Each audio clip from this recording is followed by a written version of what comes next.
Shalom, saudara yang kasih dalam Tuhan.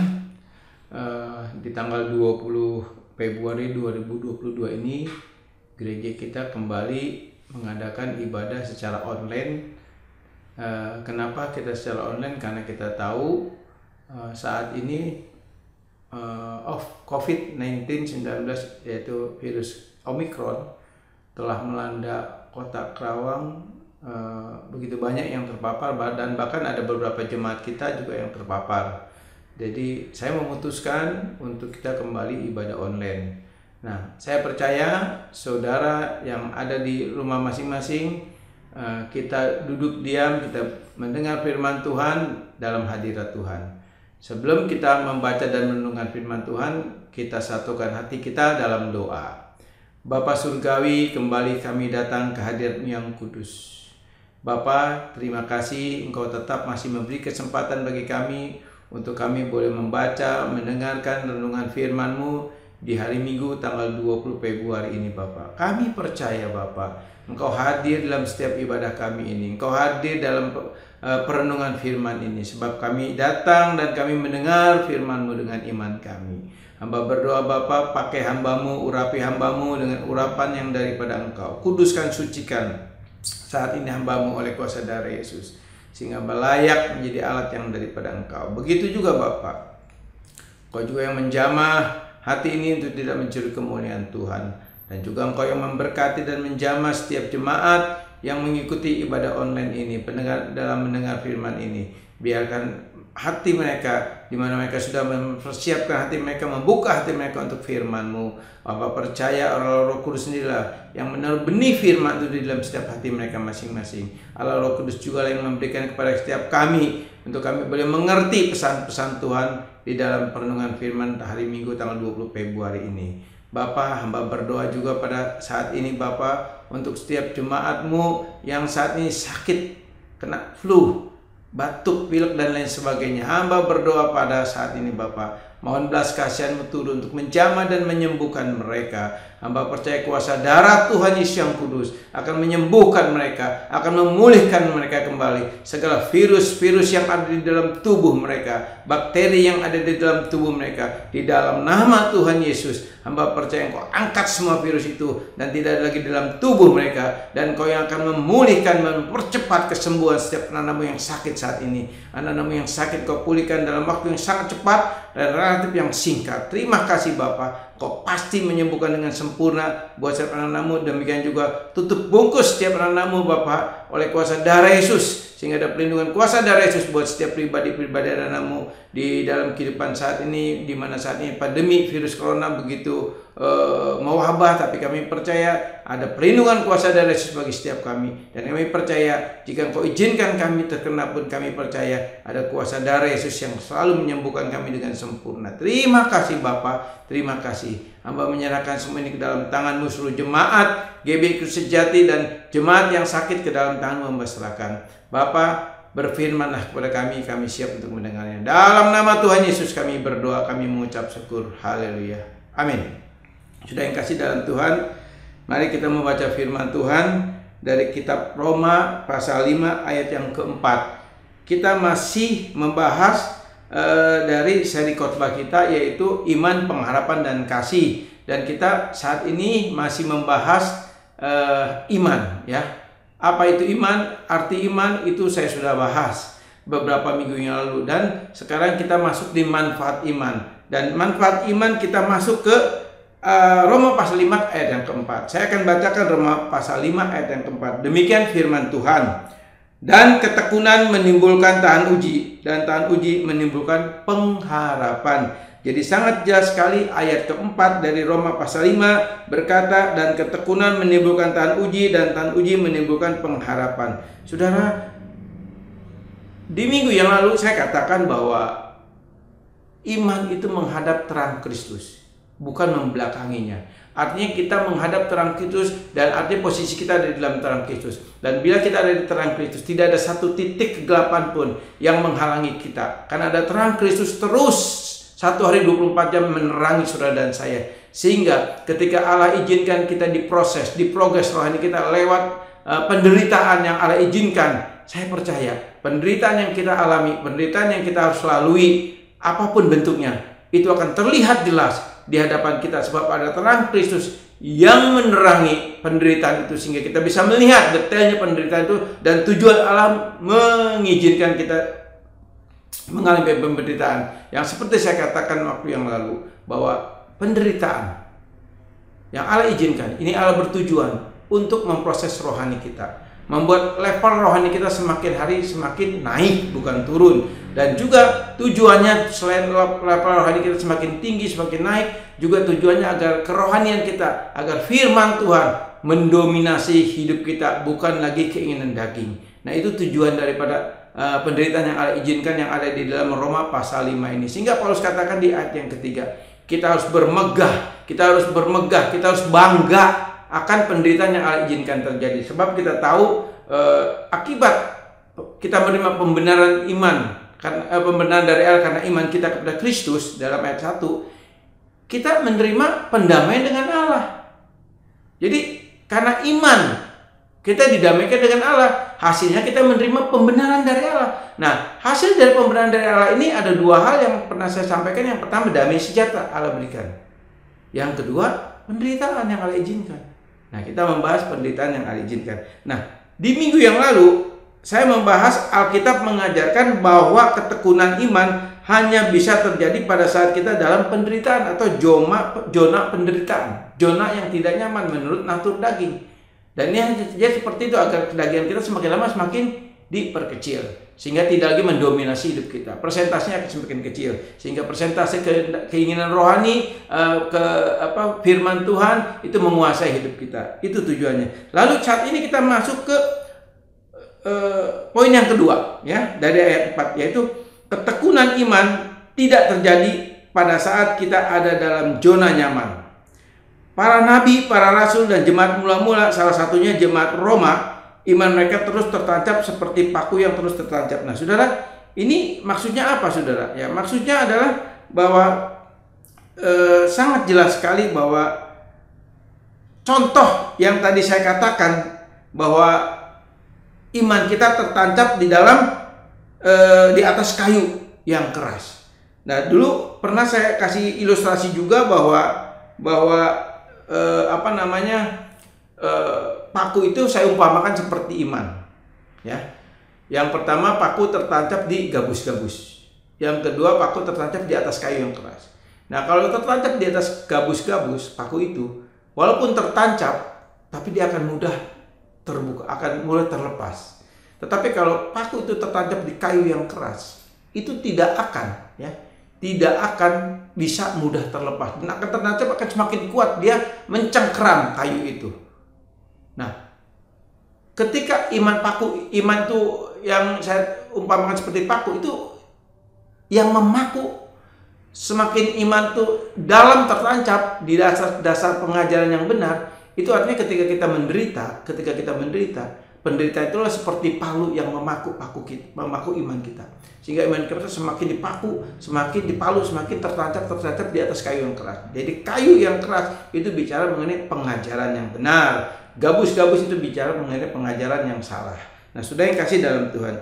Di poin yang kedua tadi saya katakan ketekunan iman tidak terjadi pada saat kita ada di zona nyaman. Nah, para nabi, para rasul, jemaat mula-mula, termasuk jemaat di Roma juga itu mengalami aniaya, mengalami penderitaan, dan itu semua Allah izinkan terjadi, saudara. Kenapa Allah izinkan terjadi? Dan disinilah tujuan Allah untuk memproses kerohanian kita. Dan juga para rasul saat itu, para nabi, kita tahu kalau saudara baca di Alkitab dari Perjanjian Lama, Perjanjian Baru, semua nabi, semua rasul, dan bahkan jemaat mula-mula, semua hidupnya dalam aniaya dan penderitaan. Tetapi hasil yang mereka terima, iman mereka semakin berkualitas, mereka semakin menunjukkan kualitas rohani yang luar biasa, sehingga dari penderitaan itulah mereka mengalami kuasa Tuhan, kemuliaan Tuhan, mujizat Tuhan dinyatakan. Saudara, saya mau ajak saudara berpikir sebentar. Bagaimana mujizat bisa terjadi kalau saudara tidak mengalami masalah? Mujizat terjadi ketika saudara menghadapi masalah. Kalau saudara baca di Alkitab, semua mujizat terjadi ketika anak-anak Tuhan, para rasul, para nabi mengalami aniaya, mengalami penderitaan. Bagaimana saudara bisa mengatakan Yesus penyembuh kalau saudara tidak sakit dulu? Bagaimana saudara bisa mengatakan Yesus memberkati saya kalau saudara tidak mengalami masalah berkat? Bagaimana saudara bisa mengatakan Yesus yang memerdekakan saya kalau saudara tidak terikat dengan segala sesuatu, hal-hal yang duniawi? Jadi semua terjadi punya tujuan. Jadi penderitaan yang Allah izinkan ya tujuannya satu untuk memprogres rohani saudara agar natur kedagingan kita yang berdosa ini tidak mendominasi. Yang kedua juga saudara bisa mengalami dan menerima kemuliaan demi kemuliaan dalam kehidupan saudara dan saya. Saudara, iman itu menghadap terang Kristus. Jaga iman juga menghadirkan mujizat Tuhan. Iman menghadirkan kuasa Tuhan. Iman menghadirkan kemuliaan Tuhan. Jadi iman itu bukan hanya menghadap terang Kristus, tapi iman juga menghadirkan kuasa, kemuliaan, dan mujizat Tuhan. Nah, saudara yang kasih dalam Tuhan. Tapi ada caranya untuk kita bisa mengalami semuanya itu, saudara. Nah, saudara, ketekunan iman tidak terjadi pada saat kita zona nyaman. Allah tidak izinkan kalau saudara dan saya, ya, ketika ada dalam zona nyaman, tapi kerohanian saudara dan saya masih bayi, masih kanak-kanak, saya jamin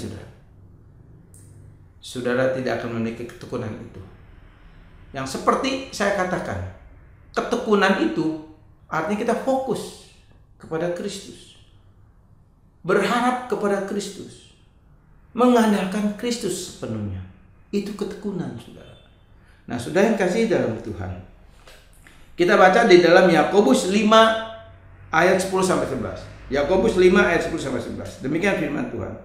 Saudara-saudara, turutilah teladan penderitaan dan kesabaran para nabi yang telah berbicara demi nama Tuhan. Sesungguhnya kami menyebut mereka berbahagia, yaitu mereka yang telah bertekun. Kamu telah mendengar tentang ketekunan Ayub, dan kamu telah tahu apa yang pada akhirnya disediakan Tuhan baginya. Karena Tuhan Maha Penyayang dan penuh belas kasihan. Sangat jelas sekali di dalam Yakobus pasal 5 ayat 10-11. Bagaimana penulis ini berkata bahwa para nabi itu mengalami penderitaan. Sehingga dari penderitaan itulah para nabi mengalami mujizat Tuhan, mengalami kuasa Tuhan yang supranatural dalam hidup mereka. Sehingga mereka bisa mendemonstrasikan kuasa, kemuliaan, mujizat Tuhan dalam hidupnya. Dalam pelayanannya, saudara. Dia membuktikan itu, saudara. Saudara kalau baca di dalam kitab Kejadian, Keluaran, Imamat, Bilangan, dan terus kita para nabi, sudah akan banyak menemukan mujizat dan mujizat yang Tuhan nyatakan. Dan itu terjadi pada saat umat Tuhan, para nabi Tuhan mengalami aniaya, mengalami penderitaan. Dan di sini diberikan contoh yang jelas tentang Ayub. Ayub diizinkan Allah menderita, saudara. Ya, kita tahu semua harta kekayaannya habis. Bahkan 10 anaknya meninggal dunia. Nah, saudara, tapi apa yang Ayub alami? Walaupun Ayub pada awal-awalnya dia merasa tidak bisa terima, karena dia memang orang benar di mata Tuhan, dan dia tidak melakukan hal yang jahat di mata Tuhan, dan merasa dia tidak berdosa dalam melakukan dosa aktual dalam hidupnya, dosa perbuatan. Dia tidak merasa melakukan itu. Maka dari itu dia tidak terima awalnya, sudah. Tapi seiring perjalanan itu, Tuhan pelihara dia, Tuhan jaga dia, dan Tuhan berbicara kepada Ayub lewat penderitaan yang Ayub alami, sehingga Ayub mengerti dan menangkap apa maksud Tuhan. Nah, sudah yang kasih dalam Tuhan, ketika Ayub mengerti bahwa penderitaan ini Allah punya tujuan, ya, Ayub katakan apa di Ayub pasal 42? Rencana Tuhan, kalau Allah berencana tidak ada yang gagal. Nah, Ayub diizinkan menderita itu rencana Allah. Walaupun Allah dalam tanda kutip memakai si iblis untuk membuat Ayub menderita. Tetapi Allah punya tujuan. Allah punya rencana. Dan rencana tidak ada yang gagal. Dan akhirnya kita tahu Ayub diberkati 2 kali lipat. Sungguh luar biasa. Ayub diberkati 2 kali lipat. Sebelumnya, ya, kekayaannya misalnya nilainya, kalau saya berikan contoh, misalnya 100 triliun, misalnya, saudara. Nah, setelah Allah izinkan dia menderita, lalu Allah memulihkan, Ayub menerima 2 kali lipat itu, saudara. Dan Ayub baru mengerti, saudara. Nah, saudara yang kasih dalam Tuhan, Bila saat ini saudara mengalami aniaya, mengalami penderitaan, apapun yang saudara alami, masalah keuangan, masalah kesehatan, masalah sakit penyakit, masalah usaha, masalah pekerjaan, masalah keluarga, saudara, kalau engkau punya hubungan yang intim dengan Tuhan, dan kalau engkau tetap setia kepada Tuhan, engkau tetap fokus kepada Tuhan, engkau tetap tekun berdoa kepada Tuhan, engkau tetap mengandalkan Tuhan, percayalah, engkau sedang dibawa kepada satu titik rencana Tuhan. Dan engkau akan melihat kemuliaannya dinyatakan dalam hidupmu dan hidup saya. Kita nggak usah takut, kita nggak usah khawatir. Kita diberikan iman, kita menghadap terang Kristus. Artinya apa? Semuanya jelas. Rencana Tuhan itu jelas sekali buat saudara dan saya. Bahwa di balik semua ini ada berkat, ada mujizat, ada kuasa Tuhan yang akan dinyatakan dalam hidup saudara dan saya. Kita diberikan iman dengan satu tujuan, agar kita mempercayai Dia sebagai Tuhan dan Juru Selamat yang mengontrol hidup saudara dan saya, yang memegang hidup saudara dan saya, dan hidup saudara dan saya, hidup yang sudah dimeteraikan oleh darah Kristus, dan Roh Kudus diberikan untuk tinggal di dalam hati nurani saudara, bersatu dengan roh saudara dan saya.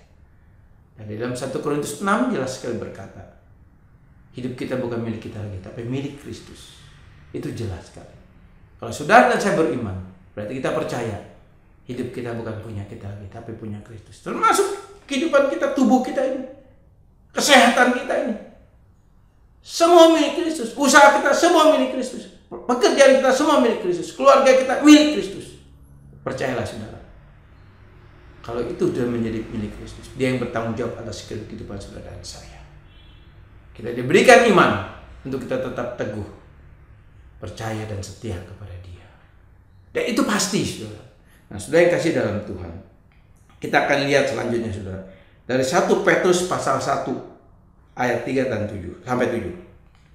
Terpujilah Allah dan Bapa Tuhan kita Yesus Kristus, yang karena rahmat-Nya yang besar telah melahirkan kita kembali oleh kebangkitan Yesus Kristus dari antara orang mati kepada suatu hidup yang penuh pengharapan, untuk menerima suatu bagian yang tidak dapat binasa, yang tidak dapat cemar, dan yang tidak dapat layu, yang tersimpan di sorga bagi kamu, yaitu kamu yang dipelihara dalam kekuatan Allah karena imanmu, sementara kamu menantikan keselamatan yang telah tersedia untuk dinyatakan pada akhir zaman.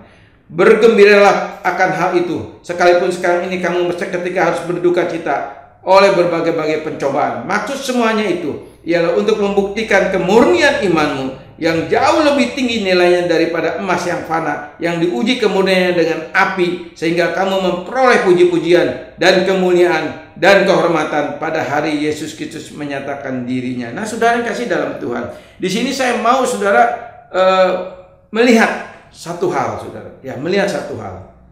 Yaitu apa, saudara? Kita lihat di sini dikatakan, yaitu kamu yang dipelihara dalam kekuatan Allah karena iman kita. Allah memberikan kepada kita kekuatan. Di sini jelas sekali, yaitu kamu yang dipelihara dalam kekuatan Allah karena imanmu, sementara kamu menantikan keselamatan yang tersedia untuk dinyatakan pada zaman akhir. Jadi sudah yang kasih dalam Tuhan, ketika Allah melahirbarukan saudara dan saya, Allah juga menganugerahkan iman. Iman itu anugerah Allah. Dan ketika Allah menganugerahkan iman, bukan hanya menganugerahkan iman, tapi ada kekuatan Allah yang terus memelihara saudara dan saya, yang menyertai saudara dan saya, yang tidak pernah meninggalkan saudara dan saya. Kekuatan Allah ada pada saudara dan saya, dan itu selalu menyertai kita kemanapun kita berada. Jadi apa yang saudara dan saya alami saat ini, sakit, penyakit, kekhawatiran, ketakutan, kebimbangan, masalah keluarga, masalah keuangan, masalah usaha, sudah nggak perlu khawatir. Ada kekuatan Allah yang menopang iman saudara dan saya. Ini firman Tuhan katakan. Dan kalimat kekuatan itu di dalam bahasa asli disebut dunamis. Dunamis artinya kuasa, mujizat. Berarti ada kuasa Allah, ada mujizat Allah yang terus menyertai hidup saudara dan saya karena iman kita kepada Kristus. Jadi saudara dan saya sudah punya kuasa itu. Saudara sudah punya mujizat itu, dan itu menyertai kita setiap langkah hidup saudara dan saya. Pertanyaannya, kok ketika saya mengalami masalah penderitaan atau apapun juga, sakit, masalah usaha, pekerjaan, keuangan, kok mana mujizat itu? Mana kuasa atau kekuatan Allah itu yang katanya menyertai saya? Saudara, ada kairosnya Tuhan. Ada waktunya Tuhan. Jadi kuasa itu, mujizat itu terjadi ketika saudara dibawa dalam satu titik ke titik. Nah, titik satu ke titik lain. Pada saat titik terjadi, titik yang pada rencana Allah itu masuk ke titik rencana Allah, disitulah kairosnya Tuhan tiba. Ketika kairosnya tiba, disitulah kau akan mengalami kuasa, kemuliaan, mujizat Tuhan dalam hidupmu dan hidup saya. Tuhan tidak pernah berdusta, saudara. Nah, saudara yang kasih dalam Tuhan, kita akan lihat, saudara. Kita akan baca satu ayat lagi, saudara, dari kitab Roma, ya. Kitab Roma pasal yang keempat, ya. Kitab Roma pasal yang keempat ayat yang ke-20. Saya akan bacakan. Kitab Roma pasal yang keempat ayat 20 sampai ayat 25. Demikian firman Tuhan. Tetapi terhadap janji Allah, Abraham tidak bimbang karena ketidakpercayaan. Malah ia diperkuat dalam imannya dan ia memuliakan Allah. Dengan penuh keyakinan bahwa Allah berkuasa melaksanakan apa yang telah ia janjikan. Karena itu hal ini diperhitungkan sebagai suatu kebenaran. Kata-kata yaitu hal yang diperhitungkan kepadanya yang ditulis untuk Abraham, bukan ditulis, tidak hanya ditulis untuk Abraham saja, tetapi ditulis juga untuk kita sebab kepada kita pun Allah memperhitungkannya karena kita percaya kepada Dia yang telah membangkitkan Yesus Tuhan kita dari antara mati, yaitu Yesus yang telah diserahkan karena pelanggaran kita dan dibangkitkan karena pembenaran kita. Nah, sudah yang kasih dalam Tuhan. Di sini kita lihat, ya. Ayat 20, ya. Ayat 20 berkata, karena itu, ya, tetapi terhadap janji Allah, Abraham tidak bimbang karena ketidakpercayaannya, malah ia diperkuat dalam iman dan ia memuliakan Tuhan. Sudah perhatikan ayat 20 ini. Dikatakan bahwa Abraham terhadap janji Allah tidak bimbang dan tidak bimbang karena ketidakpercayaannya. Artinya apa? Abraham menerima anugerah iman dari Allah, ya. Nah, iman yang Allah berikan kepada Abraham itulah sehingga Abraham bisa tetap berdiri tegak di hadapan Allah. Abraham bisa tetap mempercayai bahwa janji Allah ya dan amin. Walaupun pada saat itu Allah meminta, kalau kita baca di dalam Kejadian 22, Allah meminta untuk Ishak dikorbankan sebagai korban persembahan kepada Allah. Dan Abraham taat lakukan itu, saudara. Abraham tidak banyak berdalih dan tidak berdebat dengan Allah. Dia lakukan itu. Karena Abraham percaya, sekalipun si Ishak itu disembelih, Allah sanggup membangkitkan kembali Ishak. Kalau kita ayat baca sebelumnya, ayat yang awal di Roma pasal 4, di situ Abraham percaya, Allah sanggup membangkitkan Ishak kembali. Nah, sudah yang kasih dalam Tuhan, Abraham bisa memegang janji Allah. Kenapa? Karena imannya. Saudara, kalau saudara dan saya kita beriman kepada Kristus, percayalah, iman itu tidak membuat kita bimbang terhadap janji Allah. Tapi kita tetap pegang teguh janji Allah itu. Karena janji itu memang ya dan amin. Kalau manusia berjanji bisa berdusta. Manusia berjanji bisa menyangkali.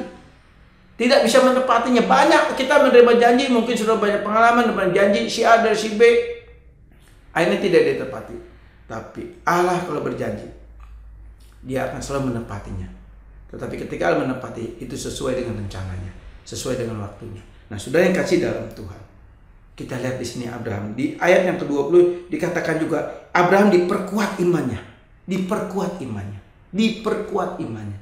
Nah, saudara, ketika engkau dan saya mengalami penderitaan yang Allah izinkan terjadi, percayalah, Allah selalu menopang iman kita. Allah selalu memberikan kekuatan iman kita sehingga kita kuat menanggung penderitaan itu, kuat menjalani penderitaan itu, sehingga kita menjadi pemenang, bahkan lebih daripada pemenang. Saudara tidak berjalan sendiri. Ketika Allah izinkan penderitaan terjadi dalam hidup saudara, Allah izinkan tujuannya memproses kita agar kita semakin mulia di hadapan Allah, sehingga kita boleh menjadi bejana yang indah di dalam perbendaharanya Allah kelak. Nah, saudara, tetapi saudara harus tahu ada kekuatan Allah yang menopang kita, ada kekuatan mujizat kuasa Allah yang menyertai kita, yang tidak pernah meninggalkan kita. Bahkan dikatakan Allah memperkuat iman kita terus supaya kita tidak bimbang, supaya kita tidak jatuh, tapi kita tetap kuat menghadapi masalah itu, dan Allah akan memberi kemenangan. Saudara ingat, minggu yang lalu saya katakan apa? Posisi saudara dan saya sudah dalam posisi pembenaran. Saudara posisi didamaikan dengan Allah. Posisi itu ada di dalam areanya Allah. Walaupun kita masih ada di dunia ini, kita posisinya sudah dalam posisi pembenaran, posisi pendamaian dengan Allah. Artinya posisinya adalah posisi areanya Allah. Apapun yang terjadi semua dalam kontrol Allah. Dan kita ada di posisi ini, kita ada di dalam terangnya Kristus. Terangnya itu tidak akan pernah padam malam satu detik pun. Tetap akan menerangi saudara dan saya. Dari sejak saudara dan saya menerima Yesus sebagai Tuhan yang selamat, sampai saudara dipanggil Tuhan dalam kematian, sampai nanti kita dalam kerajaan surga, terang Kristus terus menerangi saudara dan saya. Tidak ada kegelapan lagi dalam hidup saudara dan saya. Nah, saudara yang kasih dalam Tuhan, percayalah, ketika engkau dan saya diizinkan menderita, karena Allah mengasihi kita. Supaya apa? Supaya saudara dan saya semakin memiliki kualitas iman yang terus naik. Supaya kita memiliki kualitas rohani yang terus semakin bagus, semakin baik di hadapan Allah. Nah, saudara yang kasih dalam Tuhan, juga dikatakan di sini, saudara, ayat yang ke-21, dengan penuh keyakinan bahwa Allah berkuasa untuk melaksanakan apa yang telah Ia janjikan. Abraham yakin bahwa Allah berjanji pasti digenapi. Abraham yakin kenapa? Apa karena Abraham hebat? Tidak. Tadi saya katakan apa? Ada kekuatan Allah yang menopang Abraham. Imannya diperkuat terus oleh Allah. Sehingga Abraham tidak bimbang. Dia tetap percaya bahwa Allah pasti menepati janjinya. Itu karena iman. Kalau saudara dan saya beriman kepada Kristus, kita nggak akan pernah bimbang. Kita nggak akan pernah khawatir. Kita akan pernah takut. Karena hidup saudara dan saya milik Dia dan Dia bertanggung jawab. Ayat 22 dikatakan apa? Karena hal itu diperuntukkan kepada satu kebenaran. Saudara, karena iman kita dibenarkan oleh Allah. Roma 5 ayat 1 dikatakan karena iman kita menerima pembenaran dari Allah dan kita menerima pendamaian dengan Allah. Jadi karena iman kita dibenarkan karena iman, bukan karena kita hebat melakukan kebaikan bla bla bla, tidak. Tapi karena iman itulah kita dibenarkan oleh Allah. Kita diselamatkan juga oleh karena iman, bukan karena perbuatan kita. Ini semua anugerah. Saudara dan saya sudah dipilih menjadi orang percaya, menjadi orang pilihannya. Kalau memang betul saudara dan saya sebagai orang pilihannya, saudara dan saya pasti punya iman. Dan iman itulah yang berdiri tegak menghadapi terang Kristus. Ayat 23. Kata-kata dia itu diperuntukkan kepadanya tidak ditulis untuk Abraham saja. Bayangin, perhatikan saudara. Tetapi ditulis juga untuk kita, sebab kepada kita pun Allah memperhitungkannya karena kita percaya kepada Dia yang telah membangkitkan Yesus Tuhan kita dari antara mati, yaitu Yesus yang diserahkan karena pelanggaran kita dan dibangkitkan karena pembenaran kita. Jadi saudara, kalau kita melihat kisah Abraham menerima mujizat yang dahsyat dan luar biasa. Diberkati Tuhan dengan sangat melimpah dalam bentuk materi. Dan ini bukan hanya untuk Abraham saja, saudara. Ayat 24 sangat jelas sekali, ayat 23 dan 24 dengan sangat jelas berkata apa? Kata-kata ini, perhatikan saudara ya, ayat ini. Kata-kata ini, saudara garis bawahi. Kata-kata ini, yaitu hal ini diperhitungkan kepada Abraham. Tidak ditulis untuk Abraham saja, tetapi ditulis juga untuk saudara dan saya. Sebab kepada saudara dan saya pun Allah memperhitungkannya karena kita percaya kepada Dia yang telah membangkitkan Yesus Tuhan kita dari antara orang mati. Karena iman kita kepada Kristus dan kita percaya Yesus Tuhan dan Juru Selamat. Dia Allah yang telah menjadi manusia dan Dia yang telah mati dan dibangkitkan oleh Allah. Karena iman itulah kita diperhitungkan. Karena iman itu kita diperhitungkan sehingga berkat Abraham yang pernah Allah berikan 4.000 tahun yang lalu, Allah akan berikan kepada saudara dan saya. Abraham pernah memiliki kekayaan yang luar biasa. Abraham pernah mengalami mujizat yang dahsyat dan luar biasa. Sepanjang hidup Abraham setelah dia dipanggil Tuhan, dia hidup dalam mujizat demi mujizat, kemuliaan demi kemuliaan, dan itu pun saudara dan saya akan mengalaminya. Sudah yang kasih dalam Tuhan, kita diberikan iman untuk hanya satu, menghadap terang Kristus, mempercayai bahwa Allah yang kita sembah di dalam Yesus Kristus adalah Tuhan, adalah Allah yang berdaulat, yang berkuasa atas seluruh ciptaannya, yang mengontrol semua ciptaannya di bumi dan seluruh alam semesta ini, ada di dalam kekuasaannya. Saudara dan saya tidak perlu khawatir, tidak perlu takut. Ini janji Allah. Imani dan amini saudara, dan percayalah, engkau saat ini berhadap terang Kristus. Tidak ada kegelapan yang mengganggu saudara, yang menghalangi saudara dan saya. Tidak ada kuasa apapun yang bisa menghalangi terang Kristus di mana kita ada di dalam terang itu. Nah, sudah yang kasih dalam Tuhan, firman Tuhan tidak saya panjangkan. Nanti di minggu yang akan datang kalau memang COVID sudah mulai melandai, kita akan ibadah secara onsite. Tapi kalau tidak, tetap kita lakukan secara rekaman, secara online, saudara. Nanti di minggu depan kita akan membahas Filipi 1:29, sifat iman, ketekunan, kesetiaan, dan ketaatan. Saudara, ini masih di ayat yang keempat dari Roma pasal ke-5. Dan ini kita masih tetap membahas ini, saudara ya. Jadi kita masih terus melakukan ini, merenungkan ini. Saudara, firman Tuhan sampai di sini, kita satukan hati kita dalam doa. Bapa Surgawi, terima kasih buat perenungan firman yang singkat pada hari ini, pada minggu ini tanggal 20 Februari. Mbak percaya Engkau yang memeteraikan firman ini di dalam setiap hati kami masing-masing. Memeteraikan ini sehingga menjadi kebenaran bagi kami, menjadi momentum prima bagi kami, sehingga firman ini yang akan terus menghidupi kerohanian kami, yang terus meningkatkan iman kami, semakin levelnya semakin naik. Dan kami percaya firman itu yang ada pada kami, dan firman itu yang akan menciptakan kuasa Tuhan, mujizat Tuhan, kemuliaan Tuhan dalam hidup kami. Dan hamba percaya tidak ada satu kuasa apapun yang bisa menghalangi, menahan kuasa firman Tuhan dalam hidup kami. Dan kami juga bersyukur Bapak, di dalam kehidupan kami ada kekuatan Allah yang menopang kami. Ada kuasa, kemuliaan, mujizat Tuhan yang menopang kami. Dan Allah terus memperkuat iman kami. Bapak, terima kasih. Kami tidak sendiri. Kami ada bersama Engkau. Dimanapun kami berada, Engkau ada bersama kami. Terima kasih Bapak buat semuanya. Dalam nama Tuhan Yesus kami berdoa dan kami mengucap syukur. Haleluya. Amin. Saudara yang kasih dalam Tuhan, kita akan tutup ibadah kita ini, dan saya mengundang saudara untuk buka hatimu, angkat kedua tanganmu untuk menerima berkat. Terimalah berkat daripada Allah Bapa dan Allah Anak dan Allah Roh Kudus, yaitu di dalam kasih karunia Tuhan Yesus Kristus yang akan selalu menyertai saudara dan saya selama-lamanya, dan tidak akan pernah meninggalkan barang satu detik pun. Dan percayalah, imanmu dan iman saya ditopang oleh kekuatan Allah. Ada kuasa, kemuliaan, mujizat Tuhan yang menyertai iman kita. Yang percaya katakan, amin. Tuhan Yesus memberkati.